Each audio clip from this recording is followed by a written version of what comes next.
প্রিয় লিসেনার্স, এই ঘটনাটি আমরা যার কাছ থেকে পেয়েছি তার নাম মোহাম্মদ রুবেল মিয়া।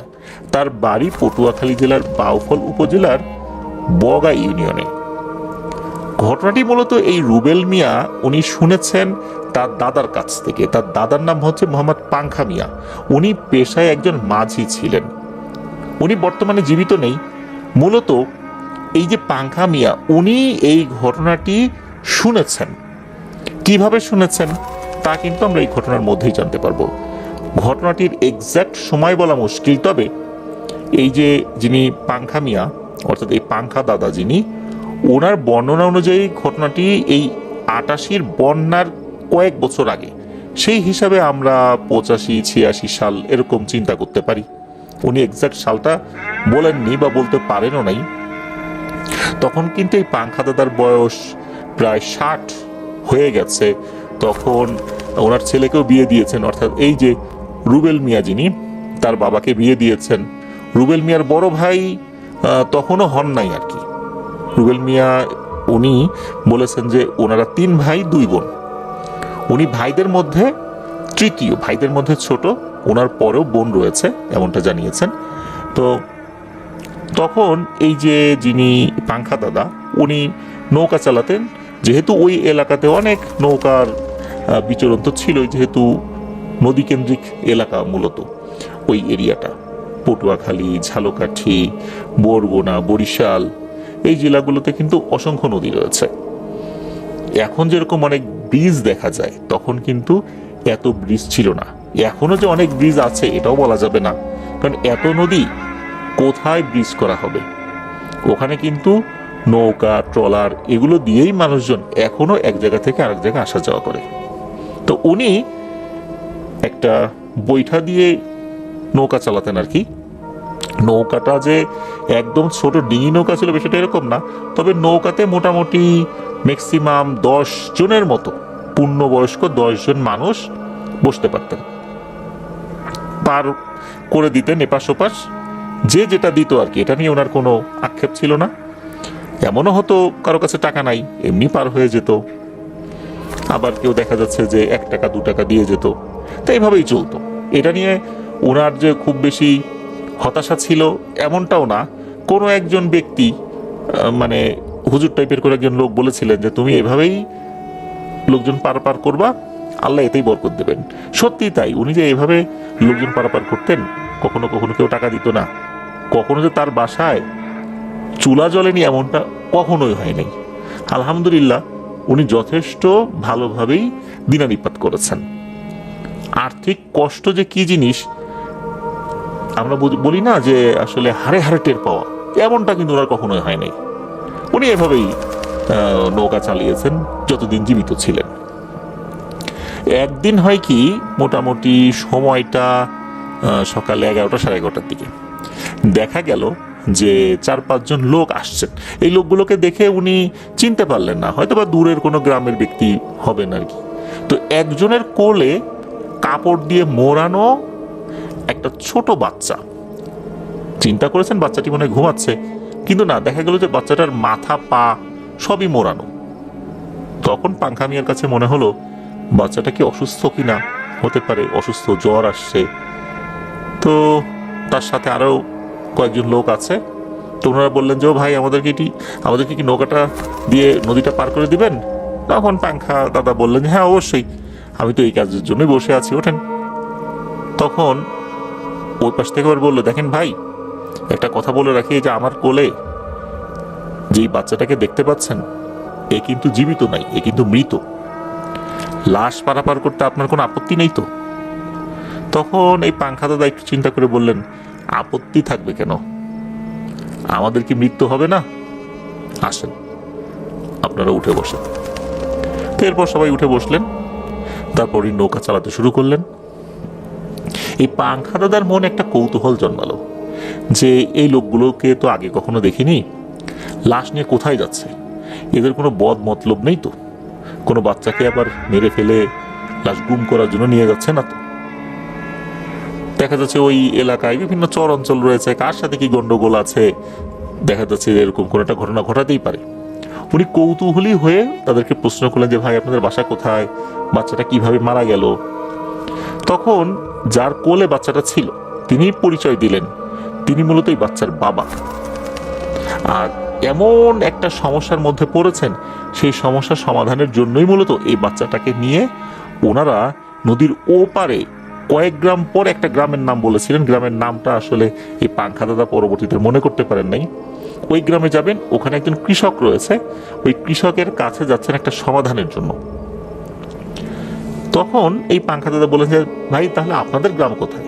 তখন ওনারাও একটা গ্রামের নাম বলে, তবে ওই গ্রামের নাম এই পাংখা দাদা কখনো শোনেন নাই। এই কারণে শোনেন নাই, কারণ হচ্ছে যে ওই গ্রামটা অনেক দূরে, যার কারণে শোনেন নাই। বিভিন্ন সময় বিভিন্ন নৌকা পাড়ি দিতে দিতে দিতে দিতে এই নৌকায়, অর্থাৎ এই যে পাংখা দাদার নৌকা পর্যন্ত আসছেন আর কি, এমনটাই বললেন। তখন পাংখা দাদা বলে যাচ্ছে ভাই বলেন তো আসলে এই বাচ্চার লাশটা নিয়ে কেন ওখানে যাচ্ছেন, আবার তো ওখান থেকে ফেরত আসতে হবে, ঘটনাটা কি? তখন ওই ব্যক্তি বলেন যে ভাই ঘটনাটা বলতে তো কোনো সমস্যা নাই, তবে আমরা এটা বলতে বলতে ক্লান্ত হয়ে গেছি, একই বিষয় বলতে আর ভালো লাগে না, তারপরও বলি যেহেতু বেশ কিছুটা সময় আপনার নৌকায় থাকতে হবে। তখনই বলতে শুরু করেন যে এই বাচ্চাটা সকালবেলা খুব স্বাভাবিকভাবেই খেলাধুলা করছিল, ঘুম থেকে উঠেছে, উঠোনে দৌড়াদৌড়ি করছে, হঠাৎ করে বাচ্চাটা চিৎকার দিয়ে মাটির উপর পড়ে যায়, তার পুরো শরীরে খিঁচুনি উঠে যায়, ছটফট করছে, মৃগী রোগী যেরকম করে ওই রকম করছে, চোখ উল্টে গেছে, শরীরটা মোচড়াচ্ছে। এর পরপরই বাচ্চাটা মারা যায়। সবাই চিন্তা করেছিল যে মনে হয় এমনিতে কোনো রোগ ছিল এই জন্য মারা গেছে, আবার কেউ কেউ বলেছে মনে হয় জিনে আক্রমণ করেছে মারা গেছে। এখন সুস্থ স্বাভাবিক বাচ্চা মারা গেল মাত্র 30 সেকেন্ডের ব্যবধানে বা সর্বোচ্চ 1 মিনিটের ব্যবধানে। তখন তো আসলে কি আর করা, মারাই তো গেছে। বাচ্চার মৃত্যুতে বাচ্চার মা বাবা তো ভেঙে পড়েন। তখন সবাই মিলে সান্ত্বনা দিচ্ছেন, বাচ্চাটাকে তো কবর দিতে হবে, হঠাৎ করে মারা গেছে। আর ওনাদের যে বাড়ি, অর্থাৎ এই যে বাচ্চার বাবা যিনি সাথে আছেন, তো উনিও বলেছেন ওনাদের বাড়ির আশেপাশে অনেক নদী, আত্মীয় স্বজনদেরকে খবর দিতে হবে এরকম একটা সময়। তো তখন ওনারা নৌকা যোগে বিভিন্ন আত্মীয়দের বাড়িতে লোক পাঠালেন যে যাই বলো যে মারা গেছে, সবাই যেন আসে। আর এদিকে বাচ্চার কবর খোঁড়ার জন্য লোক লাগিয়ে দেওয়া হলো যে বাচ্চার কবরটা যেন খোঁড়া হয়। তো লোকজন চলে গেল বাচ্চার কবর খুঁড়তে। এদিকে খবর যে দেবেন, বিভিন্ন জায়গায় তো যাবেন নৌকা যোগে, কাছাকাছি যে সমস্ত আত্মীয় স্বজনরা ছিল আর কি তাদের কাছে খবর দেওয়ার জন্য। তো তারা খবর পেয়ে আসছেন, আসতেছে তো বেশ কিছুটা সময় পার হয়ে গেছে। সিদ্ধান্ত হলো যে এশার নামাজের পর বাচ্চাকে দাফন করা হবে। তো বাচ্চাকে গোসল দেয়া হলো, সবকিছু ঠিকঠাক, এই পর্যন্ত কোনো সমস্যা হয়নি। এরপরই শুরু হয়ে গেল সমস্যা। কবর যারা কেটেছে তারা চিৎকার চেঁচামেচি করতে করতে এই বাড়িতে চলে আসছে, মানে এমন ভাবে হাঁপাচ্ছে, মনে হচ্ছে তারা এমন ভয়ঙ্কর কিছু দেখেছে, এটা দেখার কারণে এখনই হার্ট অ্যাটাক করে মারা যাবে। তখন ওরা বলছেন যে ভাই কি হয়েছে বলেন, এমনি তো শোকের বাড়ি, তারপর আবার আপনারা কি শুরু করলেন, কি হয়েছে? তখন ওরা বলতেছেন যে ভাই খুব ভয়ঙ্কর একটা ব্যাপার, আমরা আসলে বলতেই পারতেছি না, মানে এমন ভাবে হাঁপাচ্ছে আর ভয় পাচ্ছে, মনে হচ্ছে তাদের গলায় কথা আটকে যাচ্ছে। তাদেরকে একটু পানি খাওয়ানো হলো, একটু স্বাভাবিক হয়ে তখন তারা বললেন যে ভাই আমরা তো ঠিকঠাক মতো কবর খুঁড়েছি, হঠাৎ করে দেখি কবরের মধ্যে ভয়ঙ্কর একটা সাপ বসে আছে। এই সাপটা এত বড় আর কালো কুচকুচে, চোখ দুটো লাল টকটকে, মনে হচ্ছে চোখ দুটো জ্বলছে, আমাদের দিকে ফনা তুলে ফোঁস করছে। আমরা তো এটা দেখে ভয় পেয়ে চলে আসছি। এদিকে যিনি ইমাম সাহেব আছেন উনি তো আসছিলেন জানাজা পড়াবেন, উনি বলছেন যে কবরের মধ্যে সাপ, এটা তো ভালো লক্ষণ না, এটা তো এই ব্যক্তির কবরে আযাব হবে এরকম লক্ষণ মনে হচ্ছে, কিন্তু এটা তো ছোট বাচ্চা, ও তো সাবালকই হয় নাই, ওর উপরে ইসলামের ফরজ কোনো বিধানই আসলে চালু হয়নি, তাহলে এই বাচ্চার কবরে সাপ আসবে কেন? এটা তো আসলে যুক্তিতেও মেলে না, বা শরীয়তের বিভিন্ন বিষয় ঘাটলেও মেলে না, এটা তো সম্ভব না, এটা কেন হচ্ছে? উনি চিন্তা করলেন যে যাই কবরের কাছে যাই, কবরের কাছে গিয়ে আল্লাহ তাআলার কাছে দোয়া করি, তাহলে হয়তো বা এই সাপটা এখান থেকে চলে যেতে পারে। এরকম ঘটনা আরো হয়েছে যে কবরের কাছে সাপ দেখা গিয়েছে, সবাই মিলে আল্লাহর কাছে দোয়া করেছে, সাপ চলে গেছে, এরকম তো হয়েছে। তো ওই চিন্তা থেকেই উনি ওখানে গিয়েছেন, কয়েকজন লোক নিয়ে যান। যেই 2জন লোক দৌড়ে চলে আসছেন, ওরা তো কিছুতেই ওখানে যাবেন না। তো ইমাম সাহেব উনি ওদিকে গিয়েছেন আরো কয়েকজন লোক নিয়ে, বাচ্চার বাবাকে সাথে নিয়ে।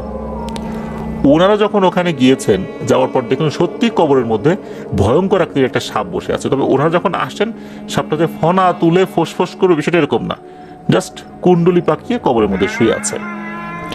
ইমাম সাহেব তখন গিয়ে দোয়া করছেন। তখন চিন্তা করলেন যে দোয়ার পর হয়তো বা সাপটা চলে যাবে, কিন্তু না, দেখা গেল সাপ তো গেলই না। দোয়া যখন শেষ করা হয়েছে, সাপটা তখন ফনা তুলে ফোঁস করা শুরু করেছে তাদের দিকে তাকিয়ে। ইনারাও তো ভয় পেয়ে ওখান থেকে চলে আসছেন। কেন এমন হচ্ছে এই বিষয়টা তো আসলে ওনাদের কাছে বোধগম্য হচ্ছে না। তখন কিন্তু ওই গ্রামে ইলেকট্রিসিটিও আসে নাই, মানে একদম অজপাড়াগা বলতে যেটা বোঝায়। ওখানে যে ঘনবসতি এরকমও না, ছোট্ট একটা গ্রাম। তো সবার মধ্যে তো খবর ছড়িয়ে পড়ে এই ঘটনা হচ্ছে। হঠাৎ করে সকালবেলা অস্বাভাবিকভাবে মৃত্যু, তারপর আবার এখন এই অবস্থা। এদিকে ইমাম সাহেব সিদ্ধান্ত নিলেন যে তার জানাজাটা দিতে হবে, এরপরে সবাই মিলে আবার যাব কবরের কাছে। তো জানাজা যখন পড়ানো শুরু করেছে, হঠাৎ করে দেখা গেল এই যে লাশের যে খাটিয়াটা, এই খাটিয়াটা মনে হচ্ছে কেউ ধরে অন্যদিকে সরিয়ে নিয়ে যাচ্ছে। এটা দেখে ইমাম সাহেব জানাজার নামাজ পড়ানোর জন্য দাঁড়িয়েছেন, উনি নিজেই ভয় পেয়ে গেছেন। পিছন থেকে মুসল্লিরা তো চিৎকার চেঁচামেচি করে দৌড় শুরু করে দিয়েছে এই দৃশ্য দেখে। ওরে সর্বনাশ, এ কি শুরু হইল! এখন এরকম ঘটনা ঘটলে কে জানাজা পড়াবে আর কে জানাজা পড়বে? এখন দেখা গেল যে লাশের খাটিয়াটা 8 থেকে 10 হাত দূরে নিয়ে রেখে দিয়েছে, মানে একদম নিয়ে চলে গেছে, বিষয়টা এরকম না। কেউ বুঝতে পারছে না ঘটনাটা আসলে কি হচ্ছে, কেন এমনটা হচ্ছে। এতটুকু বাচ্চা, তার সাথে কিসের এমন শত্রুতা? সে তো গোনা করাই শেখে নাই সেভাবে, ছোট একটা বাচ্চা, কেন এমনটা হচ্ছে? এটা কারো কাছেই বোধগম্য হচ্ছে না। ওই রাতে কোনোভাবেই ওই বাচ্চার লাশটাকে দাফন করা গেল না। গভীর রাত্রে হঠাৎ করে মনে হচ্ছে বাড়ির উঠোনে ফিস শব্দ। এদিকে বাড়ির সবাই যে ঘুমিয়ে পড়েছে বিষয়টা এরকম না, কেউ জেগেছিলেন। ফিস শব্দ শুনে কেউ একজন দেখার চেষ্টা করলেন যে বাইরে আসলে কে কথা বলে। জানালাটা খুলে কেবল দেখার চেষ্টা করেছেন, কেননা ডেড বডিটা উঠোনে রাখা ছিল, আর ওই ডেড বডির পাশে আবার 2জন বসা ছিল, যাতে করে তারা ডেড বডিটা পাহারা দিতে পারেন। ভিতর থেকে মনে করছিল এই 2জনই মনে হয় ফিস করে কথা বলছে, তবে ফিসফিসাইটা বেশ জোরে। এই জন্যই মূলত জানালা খুলে দেখার চেষ্টা করেছেন যে আসলে এরকম করে ফিস করে কে। তো জানালা খুলে দেখেন যে ওই 2জন ব্যক্তি ওই লাশের পাশে মাদুর বিছিয়ে আসলে বসেছিলেন। তো মনে হচ্ছে যে এই 2জন ওই মাদুরের উপরে ঘুমিয়ে পড়েছেন। আর বিশাল বড় বড় সব অবয়ব, এই অবয়বগুলোর চেহারা ভালো বোঝা যাচ্ছে না, মনে হচ্ছে একটা ছায়া মূর্তির মতো, একটা গুমট, একটা অন্ধকার। তবে এর হাত পা মাথা এতটুকু বোঝা যাচ্ছে। এরা ওই লাশের চতুর্দিকে ঘিরে রেখেছে, ফিস করে কি জন্য বলছে। এর মধ্যে ঘটে একটা ঘটনা, সেটা হচ্ছে কোত্থেকে যেন আর একটা ছায়ামূর্তি আসলো। ছায়ামূর্তি আসার পর ওই ছায়ামূর্তিগুলো দূরে সরে গেল, আর ওই ছায়ামূর্তিটা এসে ওই খাটিয়ার পাশে বসে মনে হচ্ছে খুবই চিকন স্বরে কান্না করছে। এরপর সে উঠে চলে গেল, এরপরে ছায়ামূর্তিগুলো চলে গেল। একজন ব্যক্তি কিন্তু জানালা খুলে এই দৃশ্য দেখেছিলেন, তার ঘরের মধ্যে অন্ধকার ছিল, যার কারণে জানালা খুললেও বাইরে থেকে বোঝা যায় না কেউ দেখছে। তো এটা উনি দেখলেন। দেখার পর উনি ওই রাত্রেই কয়েকজনকে ডেকে তুললেন যে উনি এটা দেখেছেন। এদিকে এই ধরনের ঘটনা ঘটছে, লাশ দাফন করা গেল না। তখন যিনি শুনলেন বলেন যে থাক, ঠিক আছে, এখন আর এটা নিয়ে কথা বলার দরকার নাই, আমরা সকালবেলা নিয়ে আলোচনা করবো ইনশাল্লাহ। তো সকালে যখন এই ঘটনাটা আসলে পরিবারের সবাই জানতে পারলেন, তখন বুঝতে পারলেন এই ছেলের যেই লাশ দাফন করা যাচ্ছে না, এর পেছনে জিনেদের কোনো কারসাজি রয়েছে। এখন এই বিষয়টা সমাধান করতে হবে। তখন ওনারা কি করলেন, ওনারা ভালো কোনো হুজুর খোঁজা শুরু করলেন। এখন সমস্যা হচ্ছে যে ওনাদের ওই গ্রামে এমন কোনো হুজুর ছিল না যিনি এই জিন ঘটিত সমস্যার সমাধানের জন্য খুব এক্সপার্ট। আশেপাশে কিছু গ্রাম রয়েছে, সেখানেও যেতে হবে নৌকা যোগে। এরকম একটা গ্রামে যান, যাবার পর একজন হুজুরের সাথে কথা বলেন। হুজুর সবকিছু শুনে বেশ অবাকই হন। উনি বলতেছেন যে এরকম ঘটনা আমি তো আগে কখনো শুনি নাই, যে কবরের মধ্যে এরকম সাপ দোয়া করার পরেও যাচ্ছে না, তারপরে এরকম এরকম ব্যাপার। এটা তো ছোট বাচ্চার সাথে হয়েছে, এটা তো কোনোভাবে মানা যাচ্ছে না। হ্যাঁ, ওই ব্যক্তি অনেক পাপ কাজ করেছে, খুবই খারাপ মানুষ ছিল, এই ব্যক্তির ক্ষেত্রে এটা হয়েছে, এইটা হয়তো বা চিন্তা করা যেতে পারে, হ্যাঁ এটা হতেও পারে। কিন্তু একটা বাচ্চার সাথে এরকম হবে, এটা তো কোনো যুক্তিতে মেলে না। এখানে অন্য কোনো ব্যাপার রয়েছে, কি যে ব্যাপার রয়েছে এটা বুঝতে পারছি না। তবে ওই হুজুর যে কাজটি করেন তা হচ্ছে যে উনি বলেন যে যেহেতু বাচ্চার সাথে এমন ঘটনা ঘটছে, আর এইটার সাথে আবার জিনেদেরও একটা যোগসূত্র রয়েছে, আমার কাছে মনে হচ্ছে এইটার সমাধান সাধারণ কোনো ব্যক্তি দিতে পারবেন না। এটা সমাধান দিতে হবে এমন কোনো ব্যক্তিকে যিনি আধ্যাত্মিক শক্তিতে অত্যন্ত পারদর্শী, যিনি সাধারণ জিন ঘটিত সমস্যার সমাধান করেন না, দরবেশ প্রকৃতির লোক, হালাল হারাম বেছে বেছে চলেন, হারাম খাদ্য সন্দেহজনক খাদ্য পরিহার করেন। এমন ব্যক্তির কাছে গেলে ওনার দ্বারা আল্লাহ চাহেন তো ওনার দোয়ার বরকতে এটার সমাধান হতে পারে, এবং উনি ভালো বলতে পারবেন আসলে ঘটনাটা কি হয়েছে। এখন এই ব্যক্তিকে কোথায় পাওয়া যাবে, এমন ব্যক্তিকে কোথায় পাওয়া যাবে, এটার সন্ধান ওই হুজুরও দিতে পারেন নাই। এদিকে ওই হুজুর এতটুকু বলেছিলেন যে আমার কাছে মনে হচ্ছে এই ছেলের লাশটা সহজে পচবে না। কেন পচবে না এটা ঠিক বলতে পারছি না, তবে এটা পচবে না যতক্ষণ না পর্যন্ত এই সমস্যার সমাধান হচ্ছে। এদিকে হয় কি, লাশ কিন্তু হয়ে গেছে প্রায় 2 দিন হয়ে গেল। প্রথম দিন তো লাশ দাফন করা গেল না, পরের দিনও চলে গেল। সবাই খেয়াল করলেন এই লাশের শরীরে বিন্দু মাত্র কোথাও কোনো সমস্যা হচ্ছে না। তখন কিন্তু প্রচন্ড গরম পড়েছে, গরমের মধ্যে তো লাশ এতক্ষণ রাখা যায় না, কিন্তু লাশ মনে হচ্ছে এমন একটা অবস্থায় আছে মাত্র মারা গেছে। লাশটা ফুলে ওঠা তো দূরের কথা, লাশ যে 2 দিন হয়ে গেছে এমন কোনো চিহ্নটাই নাই। এদিকে ওনারা খুঁজছেন, আর প্রতি রাতেই একটা সমস্যা দেখা দেয়, সেটা হচ্ছে যে কে যেন আসে ফিস ফিস করে কথা বলে, আর একটা অবয়ব কি যেন গুনগুন করে কান্নাকাটি করে তারপর চলে যায়। এটা কিন্তু প্রতি রাত্রেই হয়। লাশ কিন্তু উঠানেই থাকে, সবাই লাশ পাহারা দেয়, আর পাহারা না দিলেও ওই লাশের কাছে কোনো কুকুর বিড়াল কেউ আসতে পারে না। আর ওই যে কবরের কাছে যে ঘটনাটা ঘটছে, অর্থাৎ কবরের ভিতরে একটা সাপ বসে আছে, এই সাপ কিন্তু বের হয় নাই। কেউ যে ভয়ে ওইটা মানে কাছে যাবে এমনটাও হচ্ছে না, সাহস করে যে কাছে যাবে এমনটাও হচ্ছে না, কেউ যে উকি দিয়ে কৌতূহলী হয়ে দেখবে এই সাহসটাও কেউ করছে না।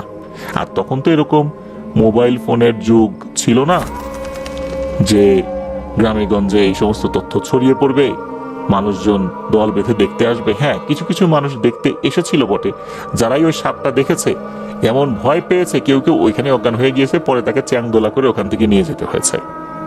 এই কারণে কেউ আর ওদিকে আসে না, ওই কবরটা ওরকমই আছে। এখন এটা সমাধান হচ্ছে না। ওনারা তো চিন্তা করে পান না এমন পরহেজগার ব্যক্তি কোথায় খুঁজে পাবো। আমরা এমন একটা অজপাড়া গায়ে থাকি, কোথায় গিয়ে খুঁজে পাবো এমন একটা ব্যক্তিকে। এদিকে 3 দিন 4 দিন 5 দিন 7 দিন হয়ে যায়, লাশ দাফন করা যায় না। আর ওই যে ইমাম সাহেব, উনি এমন ভয় পাইছেন, উনি আর এই বাড়ির সীমানায় আসেন না, ভয়ে না জানি ওনার উপর কোন বিপদ নেমে আসে। কিন্তু প্রতি রাত্রেই কিন্তু কোনো না কোনো একটা ঘটনা ঘটে, বিশেষ করে যে ফিস ফিস শব্দ, তারপর কান্নার শব্দ। কেন এমন হচ্ছে এটা বোঝা যাচ্ছে না। 7ম রাত্রে বাচ্চার বাবা একটা স্বপ্ন দেখেন। স্বপ্নের মধ্যে তাকে কেউ একজন দেখায় যে তোমার সন্তানের সাথে আমরাও বিপদে পড়ে গেছি, তুমি একটা কাজ করো, তুমি ও গ্রামে যাও, ওইখানে একজন কৃষক আছেন, তার নামটাও বলে দেয়। সেই কৃষকের কাছে যাও, তার কাছে গিয়ে এই সমস্যার সমাধান চাও। আশা করা যায় আল্লাহ তাআলার ইচ্ছায় উনি এর সমাধান করতে পারবেন। তাহলে তোমরাও তোমার সন্তানের লাশটা দাফন করতে পারবে, আমরাও আমাদের যে সমস্যাটা তৈরি হয়েছে এর থেকে আমরা বেঁচে যাই। এই স্বপ্নটা দেখার পরপরই মূলত এই ব্যক্তি উনি সন্তানের লাশ নিয়ে রওনা দিয়েছেন। স্বপ্নের মধ্যে বলে দেওয়া হয়েছিল এই লাশটা নিয়ে যেতে হবে তার কাছে। আর ওই যে প্রথম যে হুজুর, অর্থাৎ যেই হুজুরের কাছে গিয়েছিলেন, মূলত ইমাম সাহেব না, ওনাদের এলাকার পরবর্তী হুজুরের কাছে গিয়েছেন, উনি বলেছিলেন যে তোমরা লাশটা আপাতত দাফন করো না। এই কারণে কিন্তু ওনারাও আর দাফন করার চেষ্টা করেন নাই। মূলত সেই ব্যক্তির কাছে যাবার জন্যই ওনারা এতটা পথ পাড়ি দিয়ে ওই বাচ্চার লাশটা কোলে নিয়ে ওনারা আসছেন, সাথে আরো কয়েকজন আত্মীয় স্বজন আছেন আর কি। তো এটাই হচ্ছে ঘটনা এই পর্যন্ত। এদিকে যে পাংখা দাদা, উনি তো অবাক হয়ে শুনছেন যে এরকমও হয় নাকি, এরকম একটা ব্যাপার। তখন পাংখা দাদা বললেন যে ভাই, আপনি এই যে গ্রামে যাচ্ছেন, গ্রামটায় আমি আগে কখনো যাই নাই, তবে হ্যাঁ ওরকম একটা গ্রাম আছে ওইদিকে, আপনারা যান, আপনাদের অপেক্ষায় আমি থাকবো, অবশ্যই আপনাদেরকে আমি পার করে দিব। তা যত রাতই হোক আমি এখানে থাকবো, আমার নৌকাতেই উঠবেন, আমি আপনাদেরকে নিয়ে যাব ইনশাল্লাহ, আর আমি শুনবো যে এটার সমাধান কি হলো। তখন ওরা বলেন যে ঠিক আছে, আমরা আপনার নৌকাই পার হবো ইনশাল্লাহ। এদিকে ওনারা চলে গেছেন ওই দিক দিয়ে। পাংখা দাদা তো সারাদিন আরো অনেক লোকজন পার করছেন, ওনারা তখনও আসেন নাই। এদিকে উনি বাসায় খবর পাঠিয়ে রেখেছিলেন যে এই ঘাটে যেন ওনাকে খাবার টাবার দিয়ে যাওয়া হয়, কারণ বিশেষ কিছু ব্যক্তিবর্গ আসবেন যাদেরকে ওনাকে পার করতে হবে। ওনাদেরকে পার না করে উনি কোনোভাবে বাসায় ফিরবেন না। যদি এমন হয় ওনারা আসছেন, উনি নৌকায় নাই, তাহলে বিষয়টা কিন্তু ভালো হবে না। এই জন্য উনি এখানে থাকবেন। তো বাড়ি থেকে রাতের খাবার দিয়ে গেছে, ওই নৌকাতেই খেয়েছেন, অপেক্ষা আছেন, নৌকার মধ্যে হারিকেন জ্বালিয়ে বসে আছেন। অনেকক্ষণ হয়ে যায়, রাত অনেক হয়ে যায়, আসে না।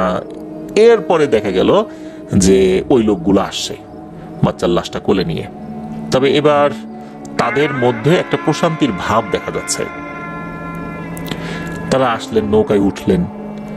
তারপর পাংখা দাদা বললেন যে ভাই, আপনাদের সমস্যার সমাধান কি হয়েছে? তখন ওনারা বললেন হ্যাঁ আলহামদুলিল্লাহ, সমাধান হয়ে গেছে, আশা করছি এখন বাসায় গিয়ে আমার সন্তানের লাশটা দাফন করতে পারবো। তখন পাংখা দাদা কৌতূহলী হয়ে জিজ্ঞেস করলেন, আচ্ছা ভাই বলেন তো সমাধানটা কিভাবে হলো?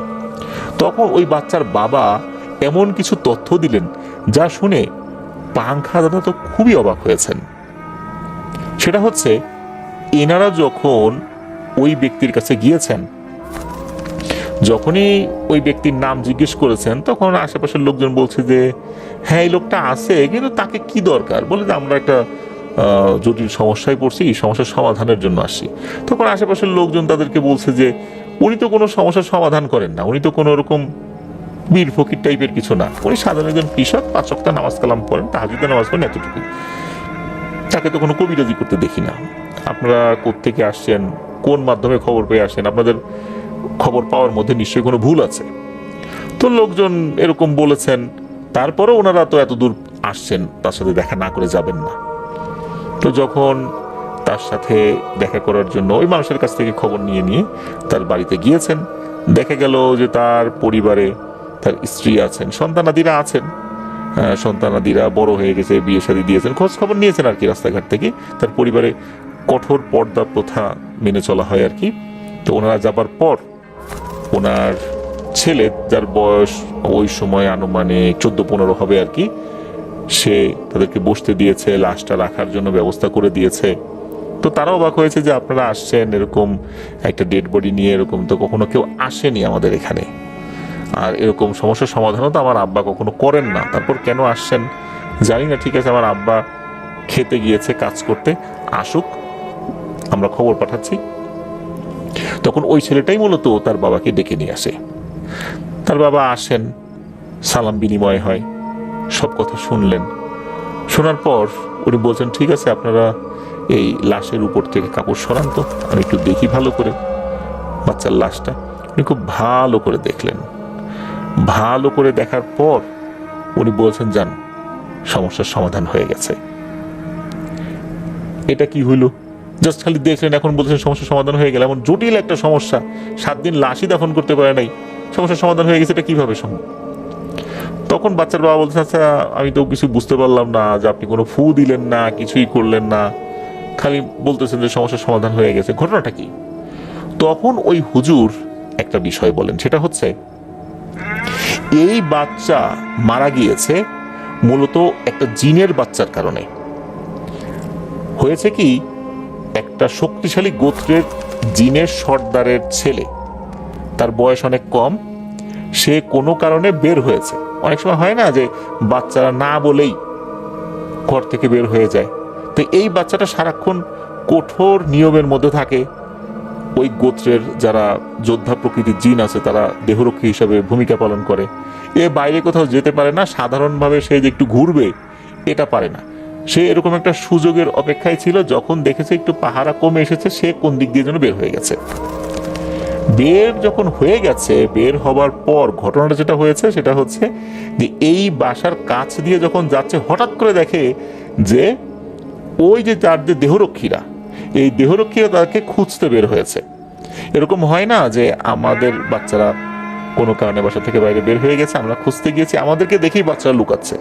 তখন এই বাচ্চাটা, তার তো ওরকম বুঝ হয়নি, এই বাচ্চাটা কোথায় লুকাবে, কোথায় লুকাবে? সে কি করেছে, এই উঠোনে এই যে বাচ্চাটা খেলাধুলা করছিল, এই বাচ্চার শরীরের মধ্যে ঢুকে গেছে। এখন সমস্যা হয়েছে কি, যে এই যে ছোট বাচ্চা জিনটা এই বাচ্চার শরীরের মধ্যে ঢুকেছে, সে তো আসলে প্রপার ওয়েতে কোনো মানুষের শরীরে প্রবেশের নিয়ম জানে না। আর এই বাচ্চাটাও ছোট, যার শরীরে ঢুকেছে। হঠাৎ করে যখন এই বাচ্চাটা এর শরীরের মধ্যে ঢুকে গেছে, এই লোডটা এই বাচ্চাটা নিতে পারেনি। ওই বাচ্চাটা তখনই মারাত্মকভাবে আহত হয়, তার ইন্টারনাল যথেষ্ট ড্যামেজ হয়ে যায়, ইন্টারনাল যে অর্গানগুলো আছে, এবং ওখানেই সে ছটফট করতে করতে মারা যায়। সমস্যা হয়ে গেল আর একটা, তা হচ্ছে এই যে বাচ্চা জিন যেটা ঢুকেছে, হঠাৎ করে এই বাচ্চাটা মারা যাবার কারণে এই বাচ্চা জিনটা এর শরীরে আটকা পড়ে গেছে। এ তো আর বের হতে পারছে না, ও বের হওয়ার নিয়মও জানে না। এখন এ কিন্তু জীবিত আছে এর শরীরের মধ্যে। এ জীবিত থাকার কারণেই এই বাচ্চার শরীরের বিভিন্ন ভেতরকার কিছু কিছু শিরা উপশিরায় কিছু অনুভূতি ছিল, যার কারণে এই বাচ্চার ডেড বডিটা পচে যাচ্ছিল না। এদিকে এই বাচ্চা জিনটা তো বের হতে পারে না। এমত অবস্থায় যদি এই বাচ্চাকে দাফন করা হয়, তাহলে এই বাচ্চার ডেড বডির সাথে সাথে ওই বাচ্চা জিনটাও মারা যাবে। এই কারণে ওই জিনের যেই গোত্র, সেই সর্দার বলছে, সর্বনাশ, এরকম একটা ঘটনা ঘটে গেল, এই বাচ্চাটাও মারা গেল, আর আমার বাচ্চাটাও এখানে আটকে গেছে। এটা আসলে কাউকে তো দোষ দেওয়া যাবে না, আমার বাচ্চার দেহরক্ষীদেরও দোষ না। এখন এটা তো একটা সমাধান করতে হবে, কোনোভাবেই বাচ্চাটার লাশটা দাফন হতে দেওয়া যাবে না। এই কারণেই মূলত কোনো একটা জিন সাপের বেশে ভয় দেখাচ্ছে, তারপর জানাজা পড়ানোর সময় তারা ভয় দেখিয়েছে। আর ওই যে রাতের বেলা বাচ্চার মাটা আসে, বাচ্চার মাটা এসে এই বাচ্চার লাশের পাশে বসে, বাচ্চার মা বলতে যে জিন বাচ্চা আর কি, যে এই বডির মধ্যে আটকা পড়ে গেছে, সে খুব কান্নাকাটি করে। সে তখনও নিশ্চিত হচ্ছিল না যে তার বাচ্চাটাকে আদৌ বেরোতে পারবে কিনা, কারণ সময় মাত্র 10 দিন। 10 দিনের মধ্যে আস্তে আস্তে তার বাচ্চা দুর্বল হতে থাকবে, আর 10 দিন পর এমনিতেই এই বাচ্চার শরীরে পচন ধরে যাবে। অর্থাৎ এই যেই বাচ্চাটা মারা গেছে আর কি, মানুষ বাচ্চা, তার শরীরে পচন ধরে যাবে। যখন পচন ধরতে শুরু করবে, তখন তার সন্তানও ভেতর থেকে আস্তে আস্তে মরতে শুরু করবে, সেও মারা যাবে। 10 দিন পরে দাফন হোক আর না হোক, তার বাচ্চাও মারা যাবে এর শরীরের ভিতরে থেকে। এই জন্য সে কান্নাকাটি করছে, সমাধান হচ্ছে না। কার কাছে গিয়ে সমাধান হবে এটা ওনারা ঠিক বুঝতে পারছেন না। এমন কোনো রুকিয়া তারা প্রয়োগ করা বাদ রাখে নাই যাতে করে এই জিন বাচ্চাটা শরীর থেকে বের হয়ে যেতে পারে। ক্ষতি হয়েছে আরো বেশি। রুকিয়া করার মাধ্যম দিয়ে এই বাচ্চাটা, অর্থাৎ জিন বাচ্চা যেটা এর শরীরের ভিতরে আটকা পড়েছে, এর শরীরে আরো জ্বালা পোড়া ধরে গেছে। জিনেদের মধ্যে যারা রাখি আছেন তারাও কিন্তু চেষ্টা করেছেন, কোনো সমাধান করতে পারছেন না। এদিকে তারা খুঁজতে এমন একজন ব্যক্তির সন্ধান পেয়ে যান, যার কাছে গেলে সমস্যার সমাধানটা হতে পারে। তিনি আধ্যাত্মিক শক্তিতে অনেক বলিয়ান, আল্লাহর রহমতে। ওনার দোয়ার মাধ্যমেই এই ঝামেলা থেকে মুক্ত হয়ে যেতে পারে তারা। এই জন্য তারা যখন খোঁজখবর নিতে পেরেছে 7 দিনের মাথায়, তখন বাচ্চার বাবাকে স্বপ্নের মাধ্যমে জানিয়েছে। বাচ্চার বাবাও চলে আসছে। আর এই যে যিনি ব্যক্তি, উনি মূলত যখন এই লাশটার দিকে তাকিয়েছেন, তখনই উনি বুঝতে পেরেছেন আল্লাহর ইচ্ছায় যে এরকম একটা সমস্যা হয়েছে। উনি আল্লাহর কাছে মনে মনে দোয়া করেছেন। এমন একটা বিশেষ দোয়া শোনা যায় যে উনি আল্লাহর যে 99টা নাম রয়েছে, এই নামগুলোর মধ্যে কোনো একটি নাম ধরে উনি দোয়া করেছিলেন।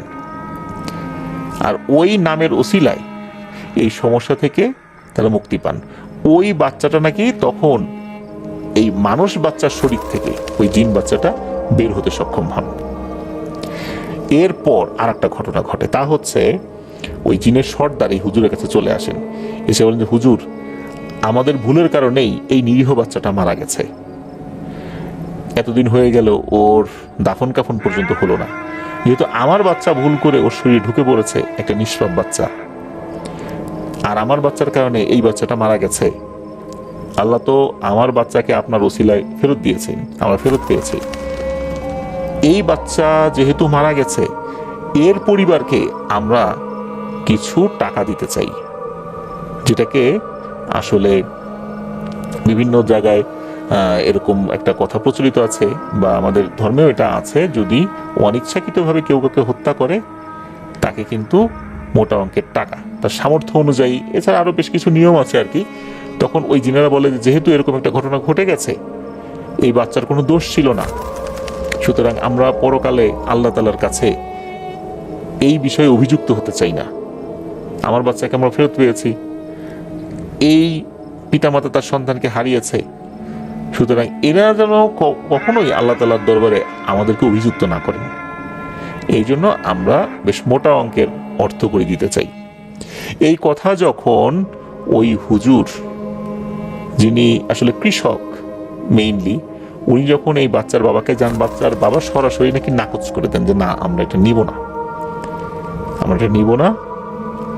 কেননা জিনেদের কাছ থেকে নেওয়া অর্থ, এটা কিন্তু অনেক সময় ক্ষতির কারণ হয়। এটা কিন্তু এই যে মানুষ বাচ্চা মারা গেছে, তার বাবা কিন্তু জানতেন। তার এই কথা যখন জিনেরা শোনে, জিনেদের সাথে কিন্তু কথোপকথন হচ্ছে ওই হুজুরের, আর কি কথোপকথন হচ্ছে এটা কিন্তু এনারা শুনছেন না। তখন ওই জিনেরা নাকি জানায় যে আমরা স্বেচ্ছায় এটা দিচ্ছি, আর যেহেতু জিনেদের কাছ থেকে কোনো কিছু গ্রহণ করলে কিছু সমস্যা থেকে যায়, এই সমস্যা থেকে উত্তরণের পথও আমরা বলে দিচ্ছি। তা হচ্ছে যে পরিমাণ অর্থকড়ি তাদেরকে দেয়া হবে, এইটার অর্ধেক অংশ আলাদা করে এর আবার 3 ভাগ করতে হবে। 3 ভাগ করে একটা অংশ, মানে সমান 3 ভাগ, একটা অংশ মসজিদে, একটা অংশ এতিমখানায়, আর একটা অংশ গরিব দুঃখীদের মধ্যে বিলিয়ে দিতে হবে। আর যে অর্ধেক অংশ থাকবে, এইটা তারা যেভাবে খুশি সেভাবে খরচ করতে পারে। এটা খরচ করার জন্য কোনো শর্ত নাই, এটা তাদের ইচ্ছা, এটার সম্পূর্ণ মালিকানা তাদের। এটা তারা যেভাবে খরচ করুক না কেন, জিনেদের কোনো প্রভাব তাদের উপর পড়বে না, আর জিনেদের কোনো দাবিও এর উপর থাকবে না। তখন নাকি রাজি হয়েছিল, এবং জিনের নাকি অনেক অনুনয় বিনয় করেছিল যে না, এটা নিতেই হবে, তা না হলে আল্লাহ তাআলার কাছে তারা একটা দোষের মধ্যে থাকবেন। আর তার সন্তান বড় হলেও সেও কিন্তু যখন বুঝবে যে তার ছোটবেলায় একটা ভুলের কারণে সে বাসা থেকে বের হয়েছে, এরকম করে হঠাৎ করে একটা বাচ্চা শরীরে ঢুকে গেছে, বাচ্চাটা মারা গেছে, সে যখন বড় হয়ে এটা জানবে, সে একটা হীনমন্যতার মধ্যে থাকবে যে তার দ্বারা এরকম একটা অপরাধ সংগঠিত হয়ে গেছে।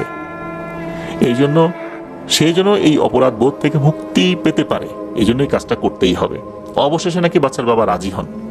এখন দেখা গেল যে এই অর্থটা কিভাবে দেবেন ওই জিনেরা, এই বিষয়ে আসলে পরবর্তীতে কি হয়েছিল এটা জানা যায় নাই। আর এই যে বাচ্চার বাবা, উনি আর একটা কথা এই পাংখা দাদাকে বলেছিলেন, তা হচ্ছে যে এই যে যিনি কৃষক হুজুর আর কি, কিন্তু উনি কোনো মসজিদের ইমামও না, মাদ্রাসার শিক্ষকও না, উনি কিভাবে এটা পারলেন? উনি তখন আশেপাশে আরেকটু তথ্য নেওয়ার চেষ্টা করেছেন যে এই ব্যক্তি কি এমন জানেন। তখন কিছু লোক বলেছিলেন যে এই ব্যক্তি আসলে কি জানেন, এলাকার লোকজন তেমন কিছু জানে না, তবে তার অনেকগুলো ভালো গুণ আছে। তার মধ্যে একটা হচ্ছে, উনি যখন ওনার গরুগুলোকে ক্ষেতের আইল ধরে নিয়ে যান, তার ক্ষেতের মধ্যে চাষ দেওয়ার জন্য, মানে লাঙল দেওয়ার জন্য, তখন খুব খেয়াল করেন যে ওই গরুগুলো আইলের উপর দিয়ে হাঁটার সময় কোনোভাবেই যেন গরুগুলোর পা অন্যের ক্ষেতের মধ্যে না পড়ে যায়। কেননা গরুর খুরের মাঝখানে কিন্তু একটা ফাঁকা রয়েছে, এই ফাঁকার মধ্যে কিন্তু মাটি আটকে যায়। অন্যের জমির উপর যদি গরুর পা পড়ে, তার খুরের মধ্যে অন্যের জমির মাটি কিন্তু ঢুকে যাবে। এই মাটি নিয়ে যখন তার ক্ষেতের মধ্যে নামবে, তখন অন্যের অনুমতি ছাড়া অন্যের জমির মাটি কিন্তু গরুর পায়ের খুরের মাধ্যম দিয়ে তার জমির মাটিতে চলে যাচ্ছে। এটা যদিও বা শরীয়তের দৃষ্টিকোণ থেকে এটাকে কোনো দোষের মধ্যে ফেলা যাবে না, কারণ এর জন্য তো উনি দায়ী নন। কিন্তু উনি এমন আধ্যাত্মিক লেভেলে চলাফেরা করেন বা আধ্যাত্মিক চিন্তা ভাবনা করেন, হালাল হারাম বেছে চলেন। উনি চিন্তা করেন যে অন্যের জমির মাটি আমার জমিতে ঢুকে যাচ্ছে গরুর খুরের পায়ের মাধ্যমে। এটাও তার আধ্যাত্মিক সাধনার একটা অন্তরায়, এটাও করা যাবে না। এটা হলেও তার যে উপার্জন, তার জমি থেকে উৎপাদিত ফসল একটু হলেও সন্দেহজনক থেকে যায়।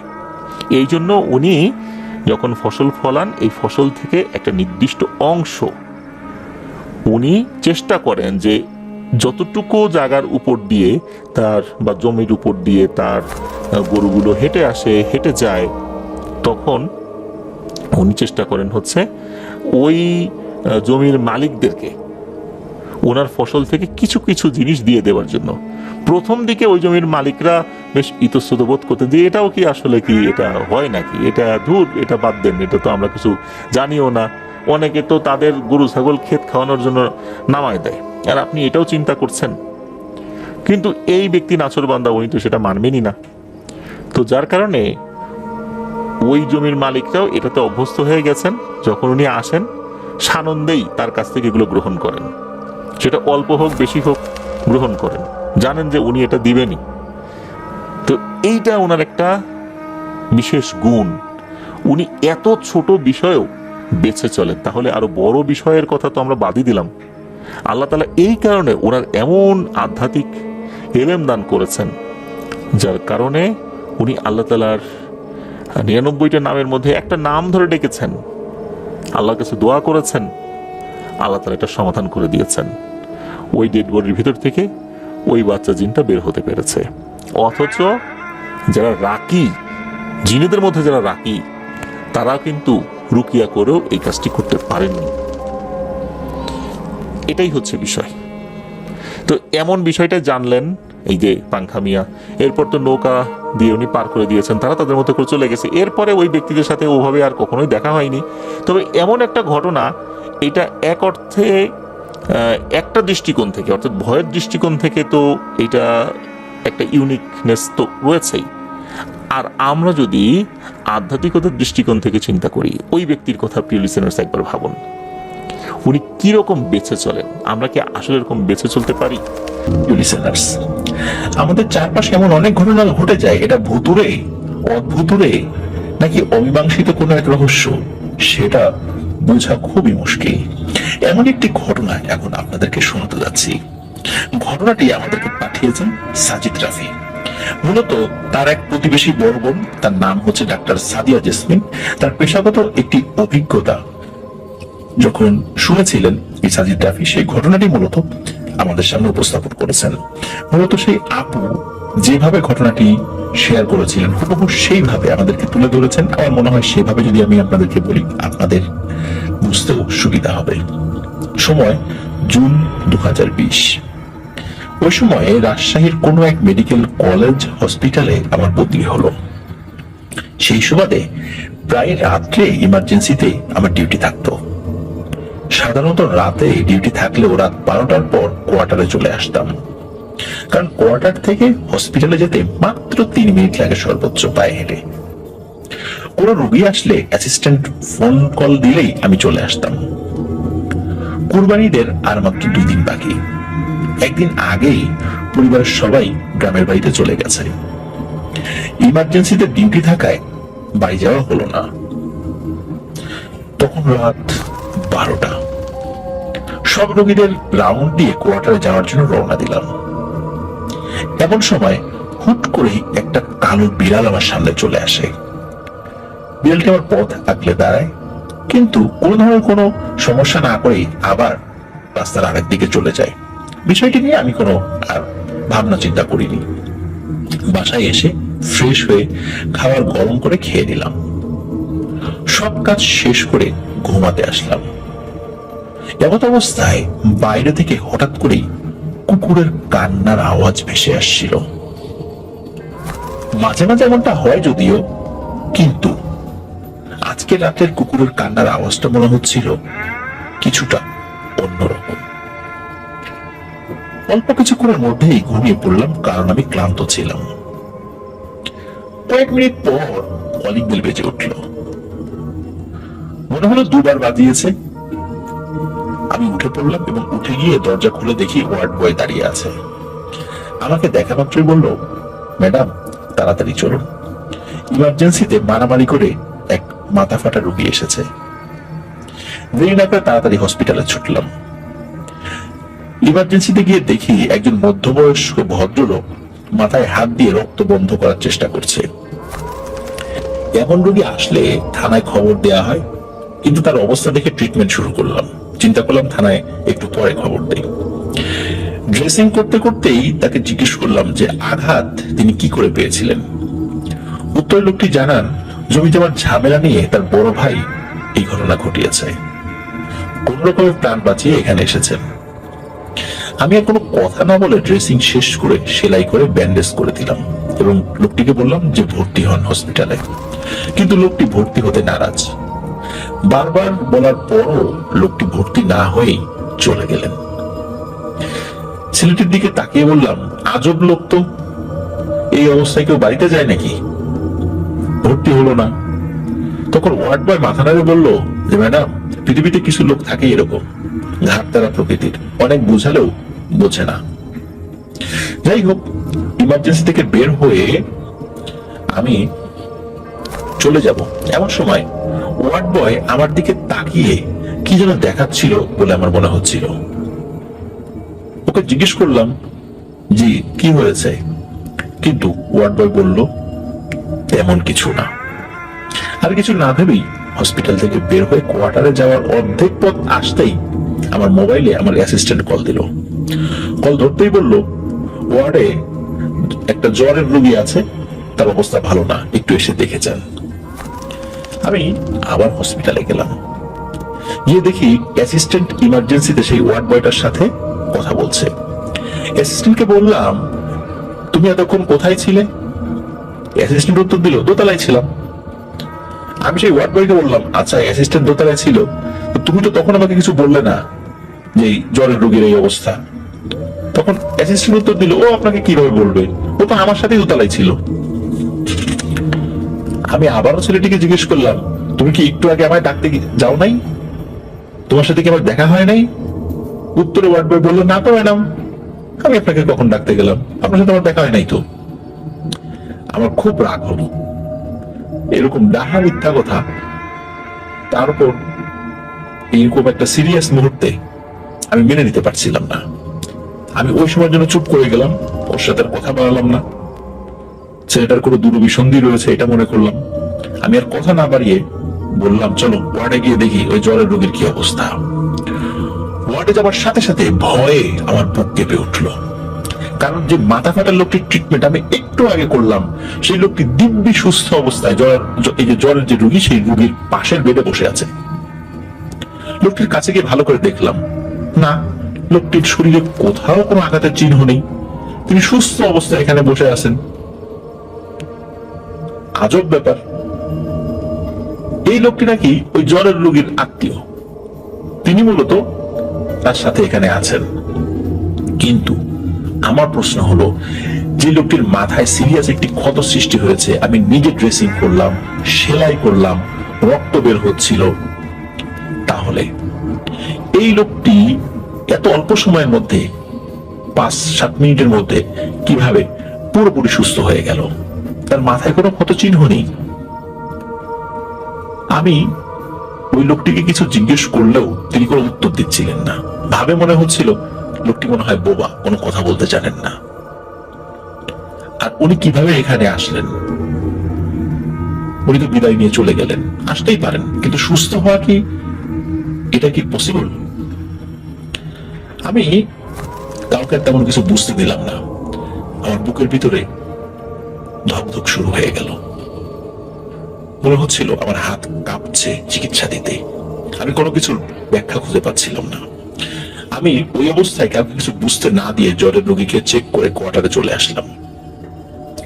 পরের দিন সকালে আমি শুনতে পেলাম আমি চলে আসার কিছু সময় পরেই ওই জ্বরের পেশেন্ট নাকি মারা গিয়েছেন।